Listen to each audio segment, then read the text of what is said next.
அண்மை செய்தியை பார்த்துக் கொண்டிருக்கிறோம். ஹோர்முஸ் நீரிணை இனி அமெரிக்காவின் ஒரு பகுதி என்று அதிபர் ட்ரம்ப் அறிவித்திருக்கிறார்.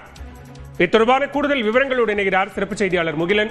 விவரங்கள் பாலா, தற்போது அதாவது அமெரிக்கா மற்றும் ஈரானுக்கு இடையேயானது அந்த அமைதி உடன்படிக்கையானது 60 நாட்கள் அமைதி உடன்படிக்கையானது நேற்றுடன் முடிவடைந்தது. அதைத் தொடர்ந்து மீண்டும் இரு நாடுகளுக்கு இடையான அந்த பேச்சுவார்த்தைகள் என்பது தீவிரமடைந்திருக்கிறது. அப்படி இருக்கக்கூடிய சூழ்நிலையில் தற்போது ட்ரம்ப் ஒரு ட்ரூத் சோஷியல் என்ற அந்த சமூக வலைதளத்தில் ஒரு படத்தை பகிர்ந்துள்ளார். அதில் இந்த ஹோர்முஸ் நீரிணை என்பது இனி அமெரிக்காவின் ஒரு பகுதி என்று குறிப்பிட்டு அந்த படத்தை அவர் பகிர்ந்திருக்கிறார். அதாவது இரு நாடுகளுக்கு இடையே இந்த பேச்சுவார்த்தை மீண்டும் தொடங்கி இருக்கக்கூடிய சூழ்நிலையில் அமெரிக்க அதிபர் ட்ரம்ப் இந்த பகிர்ந்துள்ள இந்த படமானது ஒரு பயங்கர சர்ச்சைக்குரியதாக மாறியிருக்கிறது.